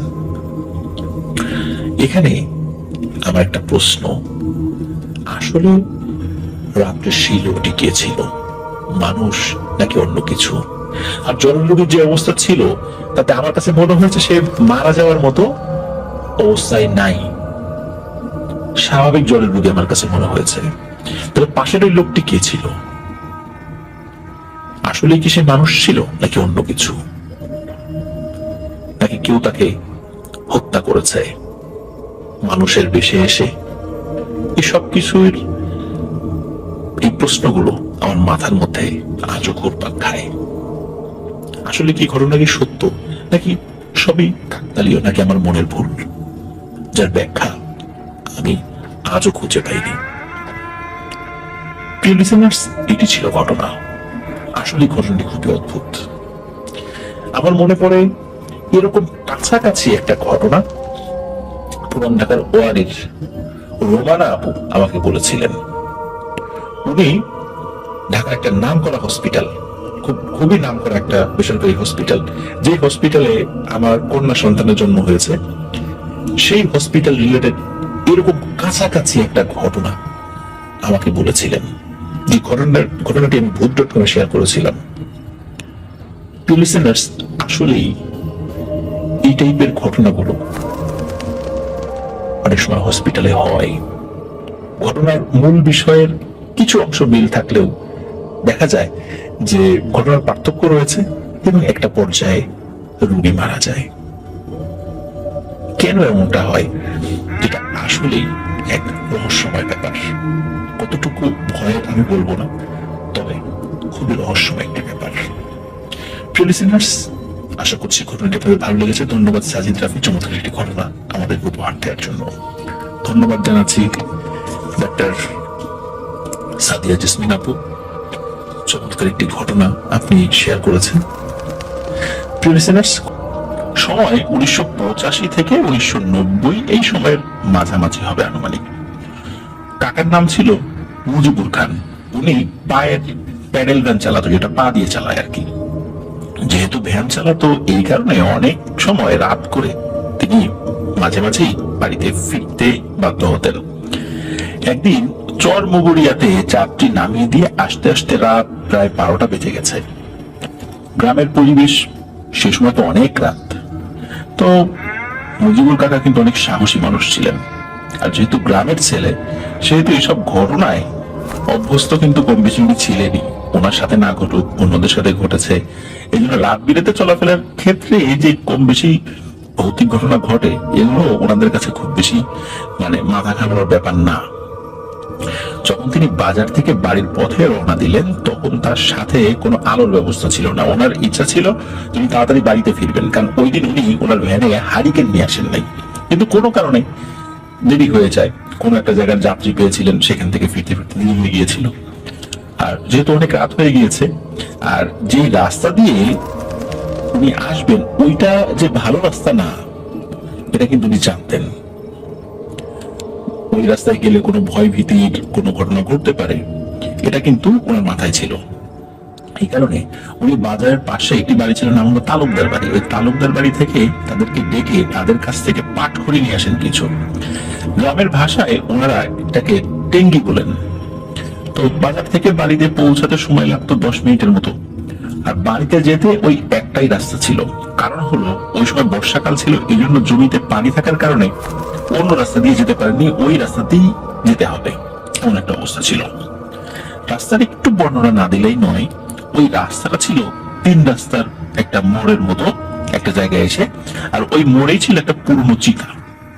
একটু সামনেই একটা বিখ্যাত বাড়ি রয়েছে, সঙ্গত কারণে বাড়িটির নাম বলা যাচ্ছে না। আর ওই বাড়ির সাথে বিশাল একটা জঙ্গলের মতো আছে আর কি।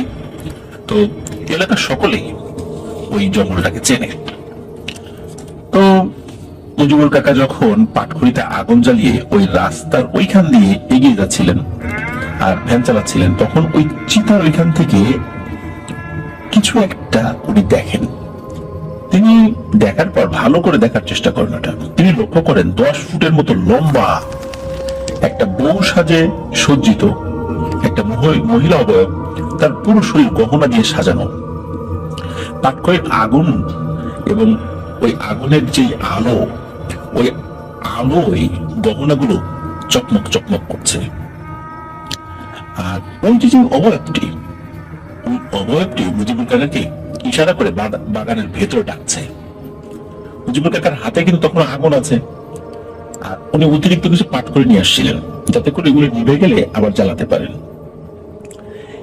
তখন কাকা কি করেন, ওই পাট করে আগুন দিয়ে ওনার সাথে থাকা যে সিগারেট ছিল সেই সিগারেট ধরেন এবং ভ্যান নিয়ে দ্রুত চলতে থাকেন।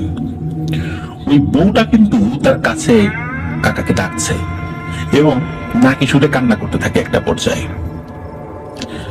কাকা কিন্তু প্রচন্ড ভয় পেয়েছিলেন, কিন্তু প্রকাশ করেননি, কারণ তিনি বুঝেছিলেন যে এখন প্রকাশ করলে বিপদ হয়ে যাবে, যে সে ভয় পেয়েছে। আর এত রাত্রে এখানে সাহায্য করার মতো কোন মানুষকে তিনি পাবেন না, এটা উনি নিশ্চিত ছিলেন। তাই নিজেই নিজের মনকে সাহস দেওয়ার চেষ্টা করতে থাকেন। তিনি দেখেন হঠাৎ করেই ওই যে বহুরূপী অবয়বটা সেটা অদৃশ্য হয়ে যায়। তো কাকা কিছু দূর সামনে আগানোর পর লক্ষ্য করেন ওই যে বহুরূপী অবয়বটা, ওইটা বাগানের একটা দিক থেকে ঘোড়ায় চড়ে তার দিকে ছুটে আসছে এবং নাকি শুনে কান্না করছে। তখন কাকা নিজেকে আর ঠিক সামলাতে পারেননি, প্রচন্ড জোরে চিৎকার করে ওঠেন। আর উনি এতটুকু পথ আগাতে আগাতে এক কবিরাজ বাড়ির কাছাকাছি পৌঁছে গিয়েছিলেন। কাকা যখন জোরে চিৎকার দেন, তখন ওই বাড়ির একজন কাকা, তার নাম হলো জামাল, তো জামাল কাকা নামেই তাকে ডাকেন এই সৈকত খান। তো এই জামাল কাকা তার চিৎকারে এগিয়ে আসেন। তিনি কোনো কারণে হয়তো বা বাড়ির উঠোনে দাঁড়িয়েছিলেন বা কোনো কারণে ঘরের বাইরে এসেছিলেন। তো ওই জামাল কাকা ও চিৎকার শুনে যে চিৎকার আসে কোন দিক থেকে, আর গ্রামের মানুষ তো একজন আরেকজনের বিপদে কিন্তু একদম ছুটে আসে মুহূর্তের মধ্যে। তো উনি এগিয়ে যেতে থাকেন। তখন উনি দেখতে পান যে দূরে কেউ একজন ভ্যান নিয়ে আসছে এবং চিৎকার করছে। উনি দ্রুত ওই দিকে যান।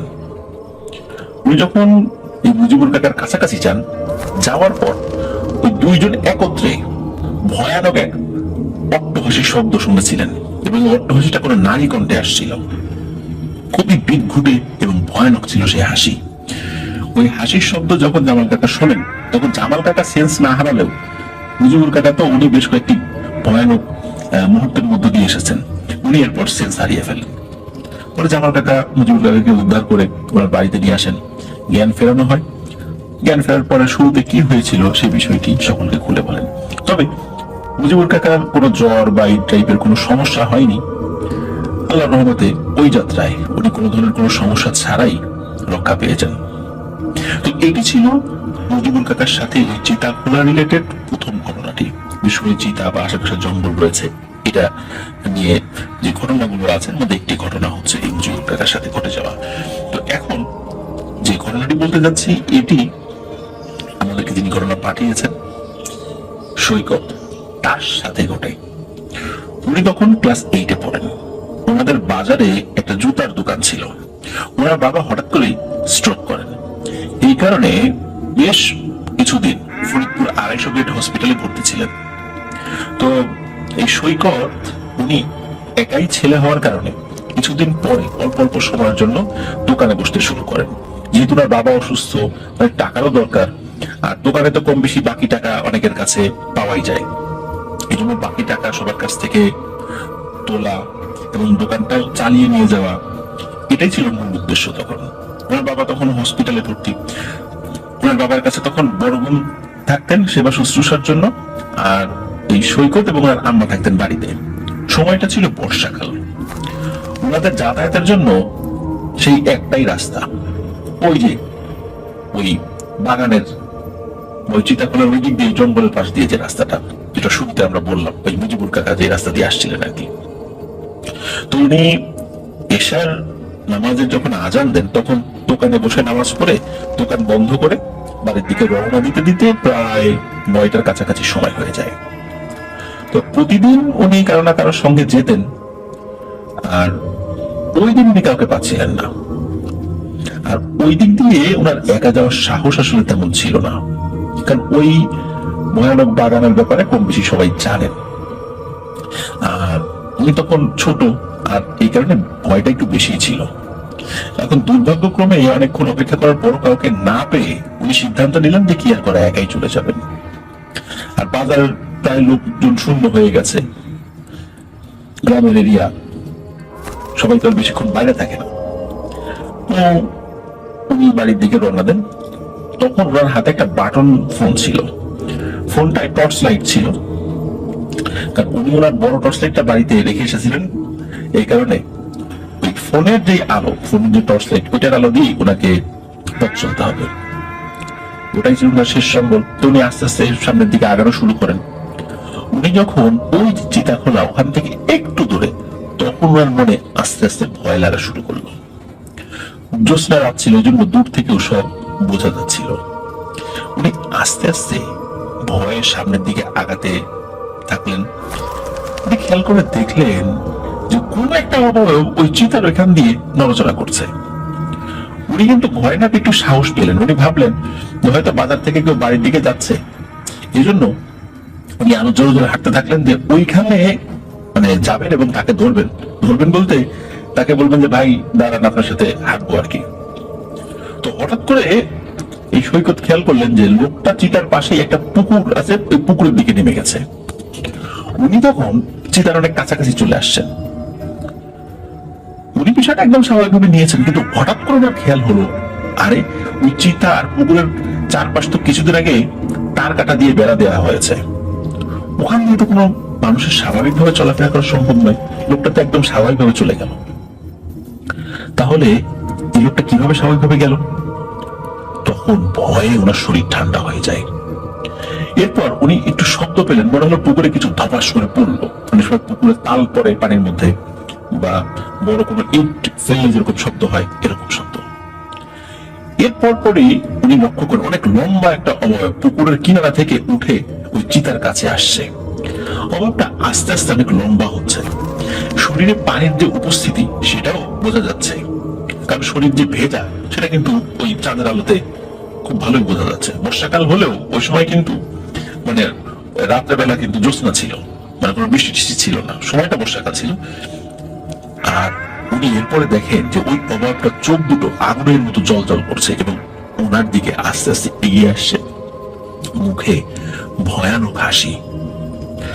আর এমন অবস্থায় ওনার হাতে থাকা যে বাটন ফোনটা হঠাৎ করে বন্ধ হয়ে যায়, সেটার যে টর্চ লাইট ছিল সেটাও বন্ধ হয়ে যায় এবং ফোনটা বন্ধ হয়ে যায়। অথচ কিন্তু ফোনে কিন্তু ফুল চার্জ ছিল। উনি প্রচন্ড জোরে মানে ভয় পেয়ে চিৎকার করতে থাকেন, কিন্তু ওনার গলা দিয়ে কোনো শব্দই মনে হচ্ছিল বের হচ্ছে না। উনি কি করেন, উল্টো দিকে মানে ওই বাজারের দিকে দৌড়তেন। ওই দিকে যাওয়ার সময় একটা ব্রিজ আছে, দৌড়াতে দৌড়াতে যখন ব্রিজের কাছে আসেন তখন দেখেন যে ওনার চাচাতো ভাই ইমরান, সে মাদারীপুর সদরে গিয়েছিল কোনো কাজে, তো ওইখান থেকে ফিরে আসছে আর কি। তো এই সৈকতকে হাঁপাতে দেখে সে প্রশ্ন করে, কিরে ভয় পাইছিস নাকি, ওই বাগানের দিকটাতে গেছিলি? তখন মানে বলে, এই যে সৈকত বলে, হ্যাঁ আমি তো ওই দিক থেকে ভয় পাইছি। কারণ হলো ওই ইমরান এই কারণে প্রশ্নটা করেছিল যে ওই ইমরান নিজেও কিন্তু কয়েকবার ভয় পেয়েছে ওই চিতার ওই দিক দিয়ে যাওয়ার সময়। তো এরপরে এই দুজন মিলে আর ওই রাস্তা দিয়ে যাননি। ওই সময় তো বর্ষার পানি ছিল মাঠে, কোনো কোনো জায়গায় মাজা পর্যন্ত পানি, মানে কোমর পর্যন্ত পানি। ওই কোমর পর্যন্ত পানির ভেতর দিয়ে হাঁটতে হাঁটতে কষ্ট করে ওনারা দুইজন বাড়িতে যান। কিন্তু ওই রাস্তা মানে শুকনো রাস্তা দিয়ে দুজন আর যান নাই, কারণ আগে তো ভয় পাওয়ার একটা অভিজ্ঞতা ইমরানের ছিল। এরপরে এই সৈকত খানের বেশ জ্বর হয়েছিল। সুস্থ হওয়ার পর উনি আর কখনো দোকানে যান নাই। ওনার বাবা মোটামুটি সুস্থ হয়ে বাড়িতে আসলে কিছুদিন দোকানদারি করেছেন, এরপরে ওনার দোকানটা বিক্রি করে ফেলেন। বর্তমানে সৈকত খান চাকরির জন্য দূরে আছেন, তা না হলে আমাদেরকে ওই জায়গাগুলো ছবি পাঠাতেন বলতে মানে ছবি পাঠাতে পারতেন বলে আমাদেরকে জানিয়েছেন। তো প্রিয় লিসেনার্স, আশা করছি ঘটনাটি আপনাদের ভালো লেগেছে। বাগানের একটা স্পেসিফিক নাম রয়েছে, যারা ওই এলাকার লোক আছেন তারা অবশ্যই সেটা চিনে থাকবেন, কিন্তু সঙ্গত কারণে সৈকত খান আমাদেরকে নামটি বলতে নিষেধ করলেও তিনি আমাদেরকে ডিটেলস সবকিছু জানিয়েছেন। প্রিয় লিসেনার্স, আশা করছি ঘটনাটি আপনাদের ভালো লেগেছে, আর ভালো লাগলে আমাদের চ্যানেল সাবস্ক্রাইব করে ফেলবেন প্লিজ। যারা ইতিমধ্যে সাবস্ক্রাইব করে ফেলেছেন তাদেরকে অসংখ্য ধন্যবাদ, জাযাকাল্লাহু খাইরান। আপনারা যারা আমাদেরকে ঘটনা পাঠাতে চান তারা লিখে অথবা রেকর্ড করে যে কোনো ভাবে ঘটনা পাঠাতে পারবেন afnantheholeworld@gmail.com ইমেল অ্যাড্রেসে। ইমেল অ্যাড্রেসের স্পেলিংটাও আমরা আমাদের ভিডিও ডেসক্রিপশনে দিয়ে রেখেছি, সেখানে গিয়ে স্পেলিংটা চেক করে নিতে পারবেন। যারা রেকর্ড ফাইল পাঠাতে চান, অনেক সময় দেখা যায় রেকর্ড ফাইল যদি 25 MB বেশি হয়ে যায়, সেক্ষেত্রে ইমেল করতে অসুবিধা হয়। আর সেক্ষেত্রে আপনারা একটা কাজ করতে পারবেন, সেটা হলো ওই রেকর্ড ফাইলটাকে গুগল ড্রাইভ করে সেটা লিংক আমাদেরকে ইমেল করতে পারবেন। আর লিংক পাঠানোর ক্ষেত্রে অবশ্যই আপনারা আপনাদের লিংকটা পাবলিক করে দেবেন, তা না হলে আমাদের কাছে যখন অ্যাক্সেস চায় তখন আমরা ওই লিংকে ঢুকে আপনাদের ঘটনা শুনতে পারি না। আর আপনারা আপনাদের মূল্যবান মতামত কিন্তু পোস্ট করে বা কমেন্ট করে জানাতে পারবেন আমাদের ফেসবুক পেজ এবং গ্রুপে। আপনাদের ওয়ার্ল্ড নামে আমাদের একটি ফেসবুক পেজ এবং একই নামে একটি গ্রুপ রয়েছে, যার লিঙ্কও আমরা আমাদের ভিডিও ডেসক্রিপশনে দিয়ে রেখেছি, সেখানে গিয়ে আপনারা আমাদের পরিবারের সদস্য হয়ে যেতে পারবেন। লিসেনার্স, চলে যাচ্ছি আমাদের 70 নং এপিসোডের পরবর্তী আরো একটি নতুন ঘটনায়। স্বাগতম।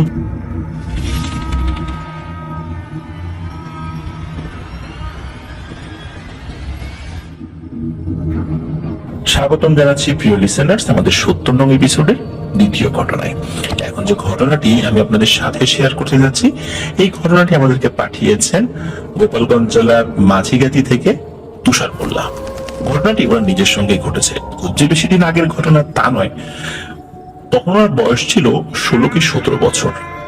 ওনার জন্ম একটি কৃষক পরিবারে, আর কৃষক পরিবারে জন্ম হওয়ার কারণে কৃষিকাজ রিলেটেড অনেক কাজের সাথেই কিন্তু তার পরিচয় হয়।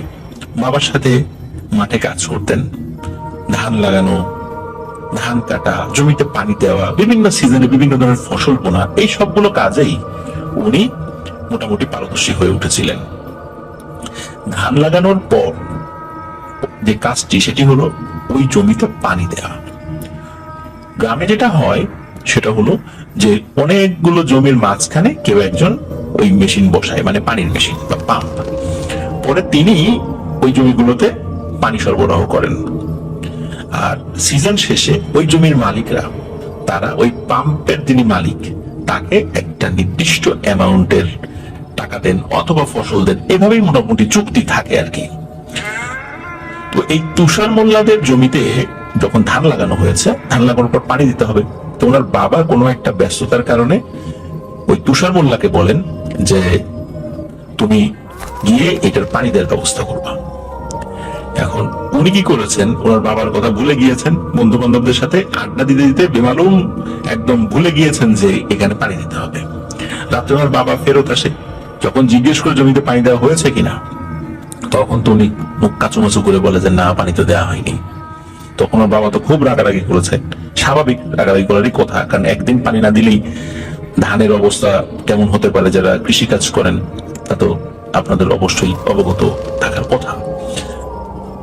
এবং ওনার বাবা খুব কড়াকড়ি ভাবে তুষার মোল্লাকে বলে দেন যে আগামীকাল কোনো ধরনের কোনো ভুল যেন না হয়। এখন উনিও কথা দেন যে না, আগামীকাল ইনশাল্লাহ কোনো ভুল হবে না। তো উনি মোটামুটি সকালবেলা চলে গিয়েছেন জমিতে পানি দেওয়ার জন্য, কিন্তু ওই জমির যে পানি, দেখা যায় যে পরিমাণ পানি পড়ে একত্রে কিন্তু সব জমিতে পানি এট এ টাইম দেওয়া সম্ভব হয় না। ওখানে আইল করা থাকে এবং ওই পানি চলে যাওয়ার জন্য কিন্তু একটা নালার মতো তৈরি করা হয়। যে জমিতে পানি দেওয়া প্রয়োজন ওই নালার একটা অংশ ফাঁকা করে দেওয়া হয়, তখন পানি ঢুকে পড়ে।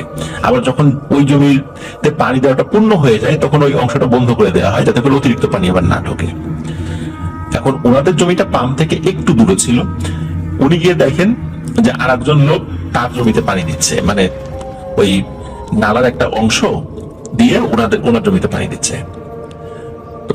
আর মূলত ওই মেশিনের ছিল হলো পাইপ লাগানো, যদিও নালা থাকে কিন্তু ওনাদের ওইটা ছিল পাইপ লাগানো। এই কারণে এট এ টাইম একটা মেশিনে একটা জমিতে পানি দেওয়া যেত। অন্যান্যদের বেলায় কিন্তু দেখা যাচ্ছে যে নালা করা থাকে, কিন্তু ওইটা ছিল ডিফারেন্ট। একজন যখন জমিতে পানি নেবে আরেকজনকে অপেক্ষা করতে হবে, তারটা শেষ হওয়ার পর অন্যজন। তো এই তুষার মোল্লা গিয়ে দেখেন বেশ কয়েকজন দাঁড়িয়ে রয়েছে, এখন সিরিয়ালি আসতে হবে। আর সিরিয়ালি আসতে আসতে সকাল গড়িয়ে যায়, দুপুর গড়িয়ে মানে বিকেল হয়ে যায় ভাবে এমন একটা অবস্থা। তখন ওনার সিরিয়াল আসে, তখন উনি পানি দিতে থাকেন এবং ওনার মায়ের কাছে ফোন করে বলে দেন যে যেহেতু মাত্র সিরিয়াল পেয়েছেন, সময় লাগবে, বাড়িতে আসতে রাত 9টা কি 10টা বাজতে পারে। কিন্তু ওনার মা এ কথা শুনে বলে দেন যে ঠিক আছে, আজ আর পানি দিতে হবে না, তুই চলে আয়। এর পেছনে কারণ হলো ওই জমির একটু পাশে, মানে ওনাদের জমি তার একটু পাশে একটা পুকুর এবং বাগান রয়েছে, যা নিয়ে অনেক ভয়ের কথা প্রচলিত আছে। এখন মায়ের মন তো ভয় পেয়ে বলেছেন যে ছেলের বিপদ হতে পারে। কিন্তু গত রাত্রে এই তুষার মোল্লার বাবা যে বকাঝকা শুনেছেন, এই কথা শুনে ওনার মায়ের কথায় আর কর্ণপাত করেন নাই।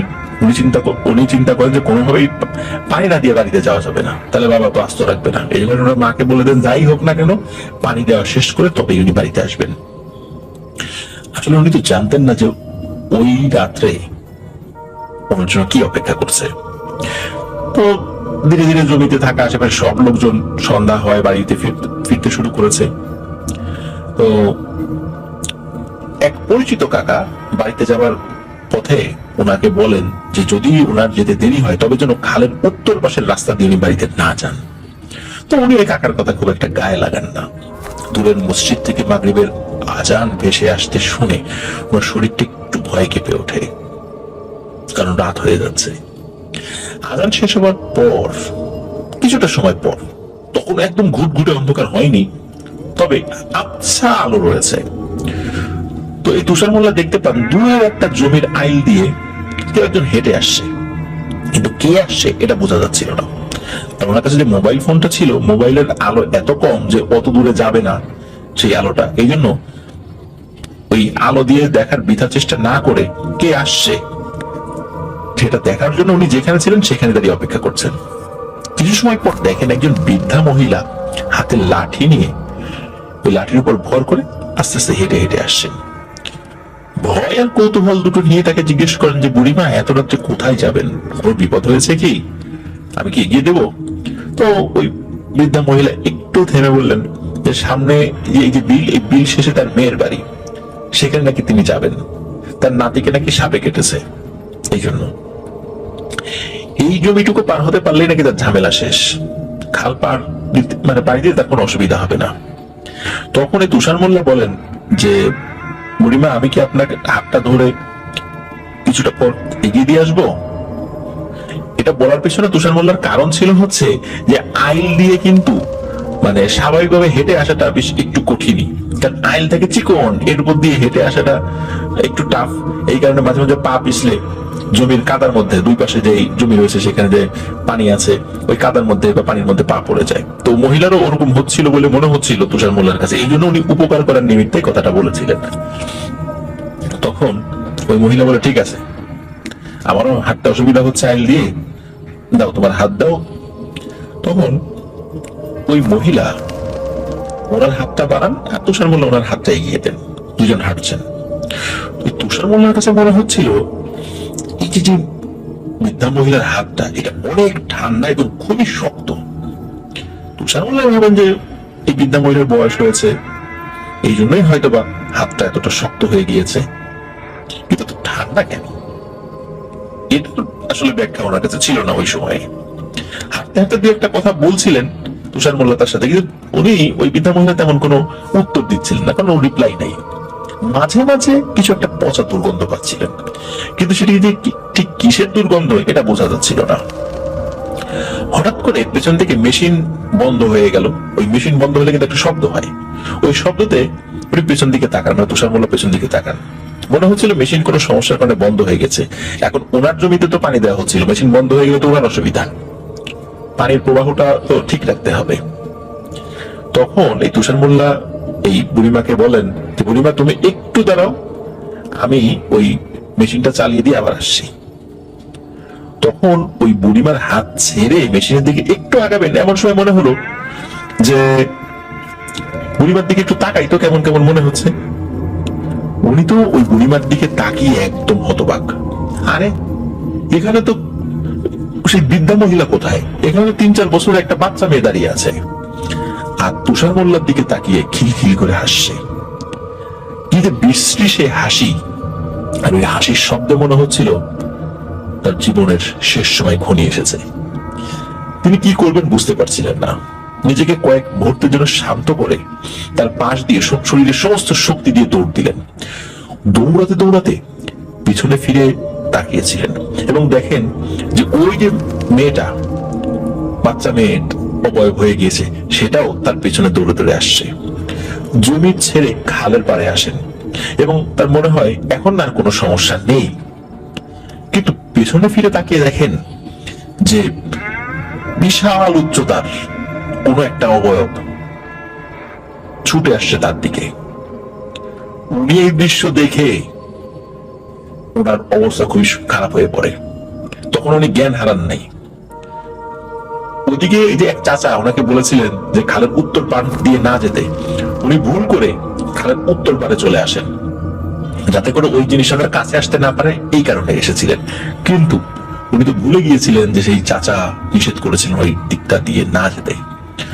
ওই দিক দিয়ে ছোটার সময় কিছুটা পথ যাওয়ার পরেই ওইখানে একটা কবরস্থান রয়েছে। আর ওই কবরস্থানের উল্টো পাশে, রাস্তার পাশে একটি খাল রয়েছে, যে খালে পানি রয়েছে। তো উনি যাচ্ছিলেন দৌড়ে, হঠাৎ করে খালের পানিতে কিছু একটা সাঁতার কাটার শব্দ শুনতে পান। তাকিয়ে দেখেন সাদা কাপড়ে মোড়া একটা লাশ ওই পানিতে ভেসে চলছে এবং ওই লাশের ভেতর থেকে কোনো পশু জবাই করার পর, স্পেশালি গরু বা ছাগল জবাই করার পর যেমন এক ধরনের গড়গড় শব্দ হয়, এরকম শব্দ আসছে। উনি তো আল্লাহর নাম নিয়ে দৌড়াচ্ছেন, কিন্তু কোন দিকে যে যাচ্ছেন, ডানে না বায়ে? যদিও রাস্তা সোজা, কিন্তু ওনার কাছে মনে হচ্ছিল যে ওনার দিক ঠিক নাই। উনি দৌড়াচ্ছেন, দৌড়ে দৌড়লে কিছু একটা সাথে ধাক্কা লেগে পড়ে যান। তো ধাক্কা লাগার পর দেখেন যে ওইখানে একটা অবয়ব দাঁড়িয়ে আছে। এটা দেখে উনি আরো ভয় পান, কিন্তু ওনার ভয়টা কেটে যায় যখন উনি বুঝতে পারেন এই অবয়বটি আর কেউ নয়, ওনার আব্বা দাঁড়িয়ে আছে। তখন ওনার মনে হয় উনি পৃথিবীর সবচেয়ে ভাগ্যবান মানুষ, এবারের যাত্রায় আল্লাহ তাআলা তাকে বাঁচিয়ে দিয়েছেন। ওনার আব্বা তো তাকে জড়িয়ে ধরে, এই বাবা কি হয়েছে? তখন উনি বলেন যে আমি ভয় পাইছি। তখন ওনার আব্বা বলেন যে তাকে মোবাইলে পাওয়া যাচ্ছিল না, এই কারণেই দ্রুত তিনি চলে আসেন যে কোনো সমস্যা হলো কিনা। এবং উনি দ্রুত আসার জন্য কবরস্থানের পথটা দিয়ে এসেছিলেন, সোজা পথ দিয়ে না এসে। আর এখানেই উনি ওনার ছেলের সাথে ধাক্কা লাগে এবং ধাক্কা লাগার পর তো তুষার মোল্লা পড়ে যান। এরপরে ওনার বাবা তাকে দ্রুত বাড়িতে নিয়ে আসেন, গোসল করিয়ে দেন। গ্রামের কিছু রিচুয়াল আছে, যেমন লোহা গরম পানিতে দিয়ে খেতে দেয়া, এরকম করা হয়। এরপরে উনি বেশ কয়েকদিন জ্বরে ভুগেছিলেন। স্থানীয় কবিরাজ চাচার কাছ থেকে পানি পড়া নিয়ে ঝাড়ফুঁক করিয়ে আল্লাহর অশেষ রহমতে তিনি ধীরে ধীরে সুস্থ হয়ে যান। তো এটি ছিল ঘটনা। প্রিয় লিসেনার্স, আসলে সন্ধ্যার পর ফাঁকা জায়গাগুলোতে এরকম টুকটাক ঘটনা কিন্তু ঘটে। এই জন্য মুরব্বীদের কথা কিন্তু শুনতে হয়, একা থাকা উচিত নয়। কারণ মূলত সন্ধ্যা হলেই ভয়ানক সমস্ত এই অশরীরগুলো এগুলো কিন্তু বের হয়ে আসে।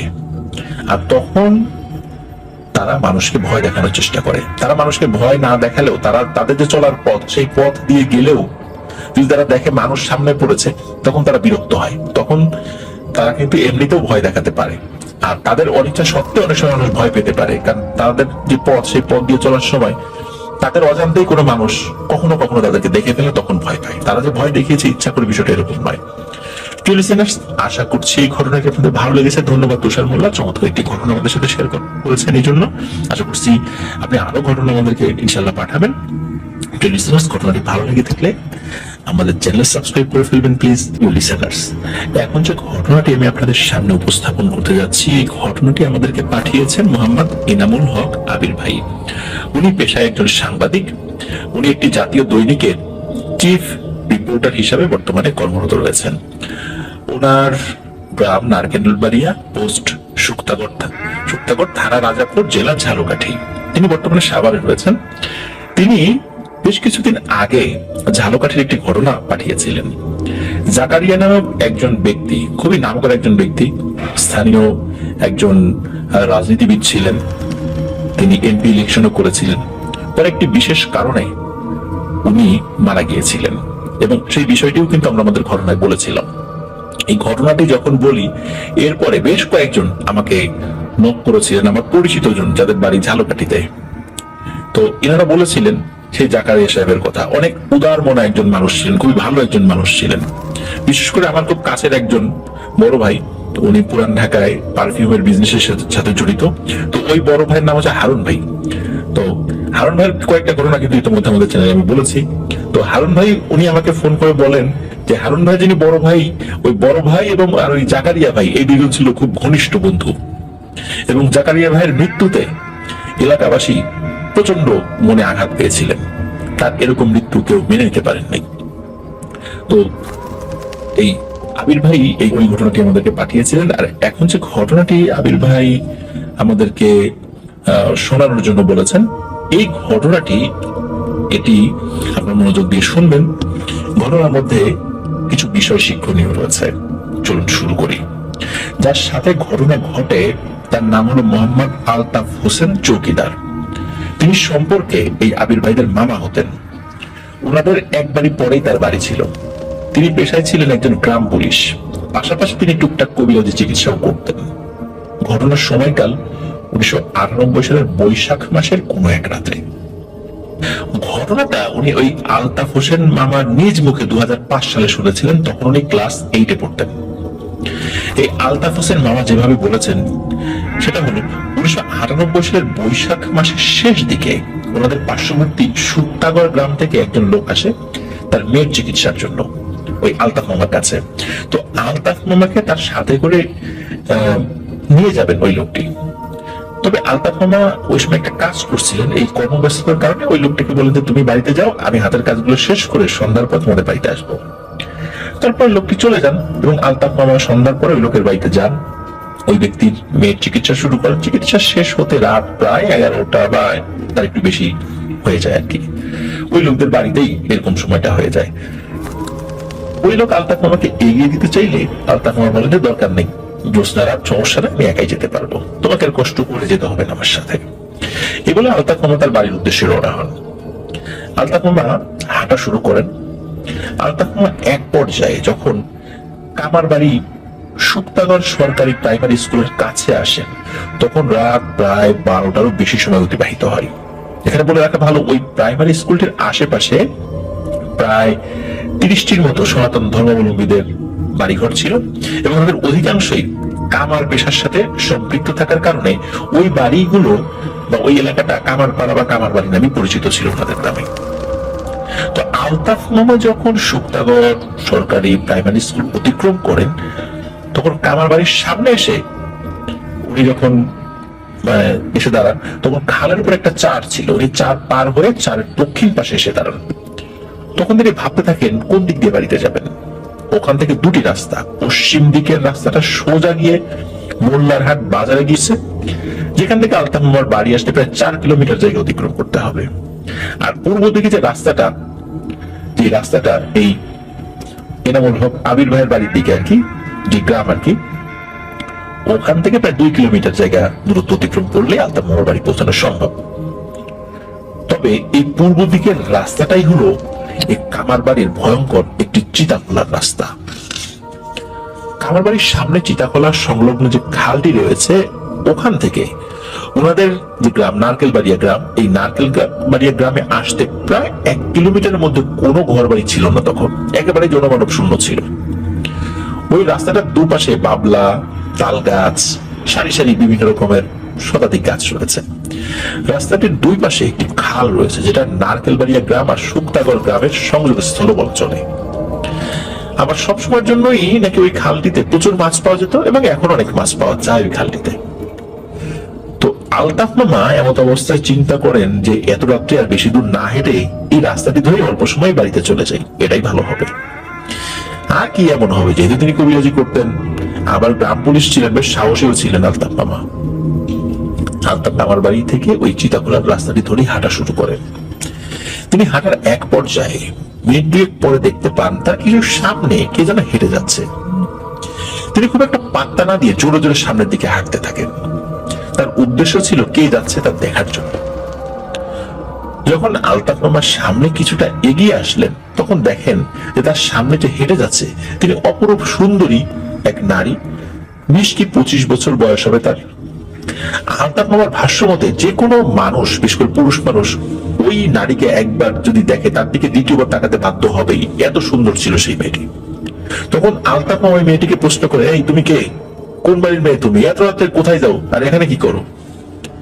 এতগুলো প্রশ্ন জিজ্ঞেস করার কারণ হচ্ছে উনি যেহেতু গ্রাম পুলিশ ছিলেন, স্বাভাবিকভাবেই এত রাতের বেলা কোন একটা মেয়ে হেঁটে গেলে এই প্রশ্নটা উনি করবেনই। তো ওই মেয়ে হাঁটছে তো হাঁটছে, ওনার কোনো কথার উত্তর দিচ্ছে না। আলতাফ মামার ওই মেয়েটিকে নিয়ে আরো সন্দেহ হয়।